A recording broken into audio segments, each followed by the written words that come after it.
My ex Lloyd is like a Sean Cody model. I'm more Sean Astin. I was constantly reminded on Instagram every time he posted a couple's selfie. Some of the men that followed him, the eternally shirtless types, posted hurtful comments. Beauty and the Beast dude out here helping the less fortunate slide into my DMs if you come to your senses, bro. I have a realistic opinion of myself, not just my looks, but the whole package. I was absolutely punching above my weight. Lloyd came to mine one evening to chill. He turned to me as we watched the bear, uttering that classic line everyone loves to hear. "Toby, we need to talk." He'd met someone else. I didn't argue or beg him to reconsider. I sniveled a bit after he left, then shook it off and restarted the episode. It wasn't until the next day that I thought about the few belongings of mine that were at his house. A couple of work shirts and a pair of shoes I'd left there for the nights I stayed over. More importantly, I'd left a watch that belonged to my late brother. Only a simple Casio, the kind you can pick up for less than a round at Wetherspoons. He loved the retro aesthetic. That watch meant the world to me, and I kicked myself that I'd left it there. I texted him to ask when was a good time to pick up my things. He said he'd let me know, followed by nothing for days. I asked him again, and even said he could leave them in a bag outside the house. Then I suggested he post me the watch and bin the rest. Months of excuses later, it didn't look like I'd be getting my things back anytime soon. Then I saw the Instagram post. Me and this boy #Instagay #gay follow. It was Lloyd with his brand new and improved muscle boyfriend. They were in the Caribbean, embraced on a beach with matching designer stubble. The comments were vastly different to what I was used to. Woof, room for one more? Suddenly, I had a hard time accepting the audacity to disregard my requests, and I wanted nothing more than to get my brother's watch back. "Don't be an idiot, Toby," said my best friend Carl when I told him I was considering breaking into Lloyd's house. "He's in Aruba," I said. "It's the perfect opportunity." "They're just things," he said. "It's not worth breaking the law over." "They're not just things," I snapped. "That crappy watch is all I have left of my brother." "I'm sorry, Toby," he said. "Look, please just wait. When he's back, go to his place unannounced. Don't give him a chance to make excuses." If I'd slept on it, the chances are I would have come to my senses. But I was hurt and angry. Irrationality got the better of me. "I'm going tonight. I'll face the consequences." Carl shook his head. "Fine, I'm going with you." "Absolutely not." After arguing about it for some time, we found ourselves Googling how to pick locks and other tips for breaking into a house. Incognito, of course. In the early hours, we were outside Lloyd's house dressed in black jeans and hoodies. Fortunately, it wasn't a big neighborhood, and the house was detached. "Let's go around back," I whispered. "I can't believe we're doing this," said Carl. "I think my heart might explode." "Mine too," I said as we got to the back door. "I think you should leave. It's not fair that you get dragged down with me if—" "Sod that," he said. "I'm committed to stupidity now." Due to our spontaneity, there was no time to acquire proper lock-picking tools. Instead, we had a couple of jumbo paper clips and the smallest flathead screwdriver we could find. I started with that, carefully inserting it into the lock. Barely seconds had gone by when we heard a click. We looked at each other in shock. "Have you done this before?" asked Carl. "Beginner's luck, I swear." The back door opened directly into Lloyd's kitchen. I put a finger to my lips and crept inside, signaling for Carl to stay put. I silently made my way through the dark house, then upstairs to the bedroom. There were no signs of anyone being home. I let out a sigh of relief, then started looking for the watch using my phone torch. Carl made an appearance after a few minutes, which almost made me scream. "I got worried," he said quietly. "I can't find the watch," I said. "What about your shirts and stuff?" To be honest, I was only looking for the watch.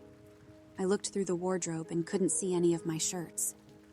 "He must have taken them out already. I'll go look around." "I'll keep looking up here," he said. I crept back downstairs, going from room to room. I eventually found a bag in the downstairs bathroom. wedged between the toilet and the wall. It contained my belongings, a watch included. Gee, thanks, Lloyd, I thought to myself, but was happy nonetheless. I went back upstairs to get Carl. Okay, we can leave, I said. He stood by Lloyd's bedside table, looking at something. It was a notebook with a leather strap around it. I don't like the look of this, he said. Where was it? He pointed to the bottom of the wall, where a skirting board panel had come loose. Why would you keep a notebook hidden in there? He said. A shiver ran down my spine. I found my things. Let's put it back and get the hell out of here. Wait, we have to look. We do not, I said in a loud whisper. Whatever's in there, I don't want to know. Before I could stop him, he'd picked up the book and unraveled the strap. I was about to curse his name when he dropped it open, a hand covering his mouth. There was a printed Instagram selfie of an attractive 20-something man. Below it was another photo of the man, though in that one he was handcuffed to a pipe in a dingy-looking room. He was shirtless and had a mechanical-looking tattoo sleeve. His eyes were wide with fear. Next to the pictures were handwritten notes, a bio of the man, descriptions of his behaviors, conversations, etc. As it went on, it became more graphic. There were descriptions of tortures inflicted on him. I was disgusted, but couldn't stop reading. What the fuck?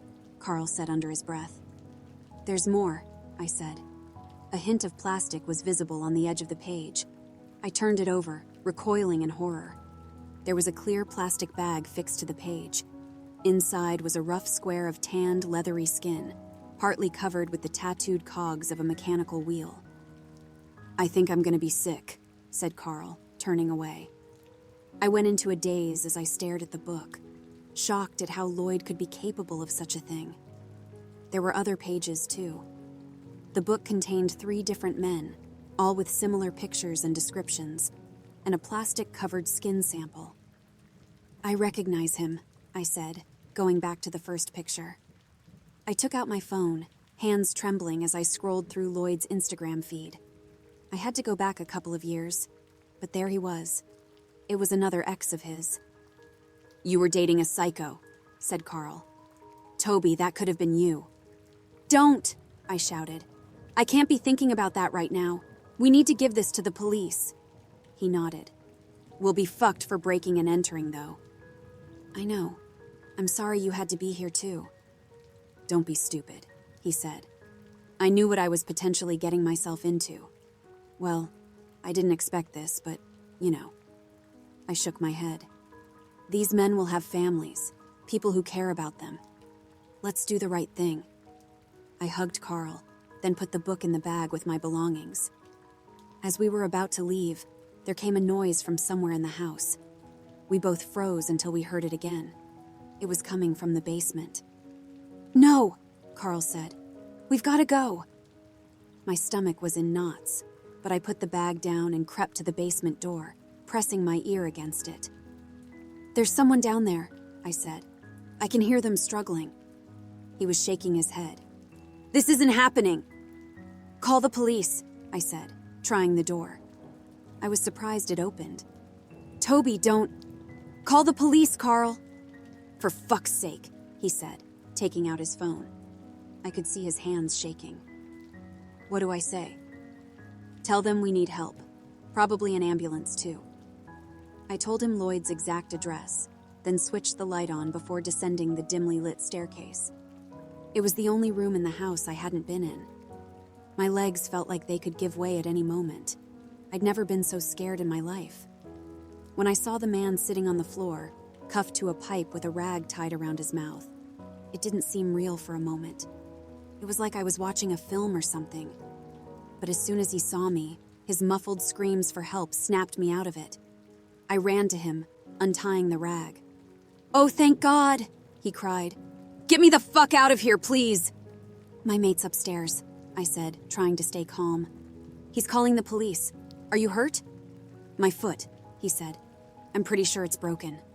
I hadn't noticed, but I grimaced when I saw it. It was so bruised, his whole foot looked a dark shade of blue. Okay, let's try and get these cuffs off. I looked around the basement for something that might be useful. There was a countertop with some drawers and cupboards underneath. There was a selection of knives and other sharp instruments in the drawers, which made me shudder. The closer I looked, the more unsettling it became. There were deep scratches and dark stains on the wooden counter and walls. When I opened the cupboards, I fell back with a fright. "What is it?" yelled the man. There were 3 adult human skulls sitting on a shelf. I noticed one had some teeth missing before I kicked it shut. "What was it?" he asked frantically. I could feel something digging into my upper thigh and remembered I had the paper clips and screwdriver in my pocket. "You don't want to know," I said, taking out the screwdriver. I stuck it into the cuff's lock and started to dig around. I hadn't really gotten a good look at his face until that moment. I realized it was the same man from Lloyd's Instagram picture in Aruba. I was a bit confused on account of it only being posted the day before. It hadn't occurred to me that the photo was taken at another time. "When were you in Aruba?" I asked, still trying the lock. "What?" he asked. "I recognize you from Lloyd's Instagram. You're the man he was in the Caribbean with." "What are you talking about?" he said. "I've never been out of this country, let alone the Caribbean." "Toby!" Carl screamed from upstairs. I heard a thud. My blood ran cold as loud footsteps came charging down the staircase. It was Lloyd. I held out the ridiculously small screwdriver with a trembling hand, the only thing I had to protect us. The cuffed man began to whimper. "Why are you in my basement, Toby?" asked Lloyd, with an unnervingly calm tone. "What did you do to Carl?" I stuttered. "Why are you in my basement?" I thought you were in Aruba. I came to get my things. My brother's watch." "So you broke into my house?" "I was upset," I said. "I didn't really think about it, just..." He started laughing. "The last thing I expected from you was something as wild and spontaneous as this. I'm actually kind of impressed." He started coming closer. "I saw your picture," I said. "You were both in Aruba." "It's amazing what Photoshop and AI can do," he said. "It wasn't even my body, Toby. I'm buff, but not that buff. You should know that." "But why?" I asked. "If we're in Aruba, people don't get suspicious. People don't file missing person reports." "Oh God," the man cried from the floor. "Please let me go." "Don't be silly," Lloyd mocked. "You know how this goes now." "Stay back," I shouted, swiping the screwdriver at him. He laughed. "I'm embarrassed for you." He turned towards the counter. Without thinking, I charged at him. The screwdriver stabbed into his upper arm, making him scream. With barely a moment's hesitation, he swung his fist around and knocked me to the floor. "Look who decided to grow a spine," he sneered. "You sad, boring sack of shit." He pulled the screwdriver out of his arm and threw it in my direction. I flinched as it bounced somewhere behind me. He started rummaging through the drawer as I tried to focus, my vision a little blurry. Like music to my ears, the sound of sirens could be heard in the distance. Lloyd snapped his head back to the staircase, frozen. "Thank you, Carl," I said, attempting a smile. "Fuck you!" screamed Lloyd, coming at me with a blade in his hand. I covered my face with my arms and kicked my legs out. Lloyd fell to my side, giving me time to turn over. I crawled towards the cuffed man until I felt a sharp pain in my shoulder. Then Lloyd forced me onto my back, the blade now glistening with blood. "We're even," he grinned, out of breath. "But I'm about to take the lead." He brought the blade down and I caught his arm, groaning as I struggled.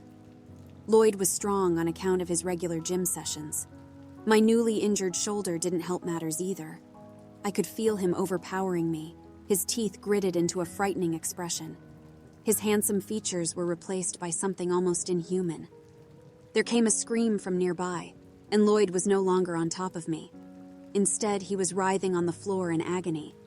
The screwdriver was sticking out of his side, just above his pelvis. As I caught my breath, I saw the cuffed man, though he was no longer cuffed. He was leaning against the wall, standing on his good foot. I scrambled over to him. "Come on," I said. He put his arm around me and I winced at the pain in my shoulder. "It won't be easy getting up those stairs, but we can do it. I don't think so, sneered Lloyd. He was standing at the bottom of the staircase, hand held against his blood-stained shirt. The only thing leaving this basement are your skins. As a chill went through me, there came a crashing sound from upstairs. Police! Called out a loud voice. Help! We screamed together. Lloyd began to approach us with a roar, but didn't get too far before he fell down, convulsing as a police officer tased him from the staircase. Down here, she yelled. You two stay right where you are. The cuffed man, who I later found out was called Daniel, was treated in hospital. He did indeed have a broken foot, inflicted by Lloyd as part of his torture. He was also malnourished, but made a full recovery. We've stayed in contact, having shared this crazy experience. I guess we owe each other our lives. I was happy to see Carl alive and well, albeit with a sore head, when I left the basement. We had broken into Lloyd's house regardless of the outcome, and he made sure we were charged with it. The judge was lenient. We were each given a £2,500 fine, plus 40 hours of community service. Justice was served for the poor men who weren't so lucky. I'd be very surprised if Lloyd ever sees life outside of prison again. I originally had no intention of visiting him, but something kept playing on my mind in the subsequent months after the incident. Annoyingly, he still had his good looks and didn't appear fazed at all. If it weren't for the cuffs and all-gray outfit, you'd think he'd been living it up. Couldn't stay away, huh? He smirked. Don't flatter yourself, Lloyd. Why are you here? Those men you tortured and... I couldn't bring myself to say it. Skinned, he smiled. I took a deep breath. You had some kind of sexual relationship with all of them. Why not me? He scoffed. We had sex. I remember because it was so bad. I mean, why didn't you do that to me too? Oh, Toby, he said pitifully. Look at yourself. You were never good enough for me.